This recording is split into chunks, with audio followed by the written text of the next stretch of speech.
you feel like very claustrophobic in your own body.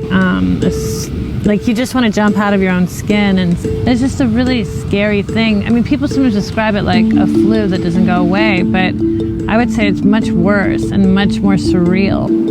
Do you wonder what disease she's talking about here? Lyme disease. It's a hidden illness, poorly researched, without a vaccine for humans, only for dogs, and a tremendous capacity to devastate people's lives. With thousands of new cases every summer, experts warn that this year's tick season could be the worst ever. Lyme disease, it's a spirochete. It comes from a tick bite, and it has many co-infections. I had several of them, including Bartonella and Babesia, which actually is a parasite. Iranian-American novelist Porochista Kakpour has been living with a chronic Lyme disease for almost 2 decades, and after publishing her best-selling memoir, Sick, became an advocate for Lyme patients in the US and abroad. 14% of the world's population has Lyme disease, and records from health insurance in the US estimate that each year, more than 470,000 Americans are diagnosed and treated for Lyme disease.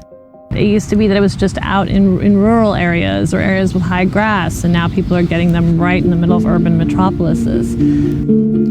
Now, for instance, New Yorkers can get it in Central Park, which raises the next scary question: how do you even know if you've contracted Lyme? So I never saw the bullseye. I don't even know if I only got infected once or more, because I was in very high Lyme areas for many years teaching.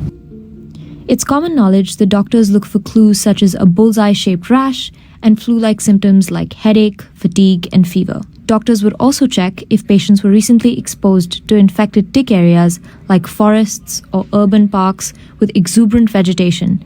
Again, if you catch it within a period of time, it's acute Lyme, and it's pretty treatable with antibiotics. In most Lyme patients, if their Lyme disease is not caught in acute stage, can easily become a chronic Lyme patient, or sometimes what we call late-stage Lyme.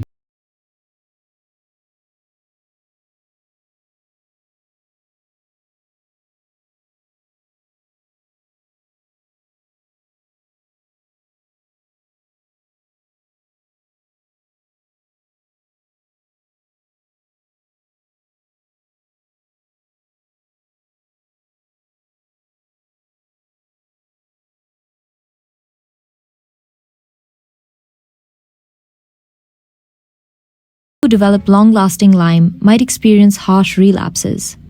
In Porochista's case, they happen around every 6 years, sending her for months to bed.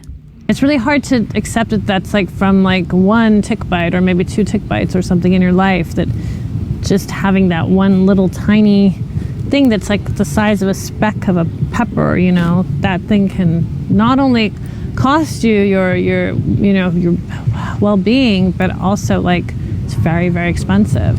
In all these years with my Lyme disease, I've spent, my closest tally has been about $250,000. $250,000 that I certainly didn't have all at once, but this is all from all those years, here and there, the last 17 years. Any money I've had goes to my health. With the symptoms and the cost, can you still manage to control this disease somehow and have a happy life?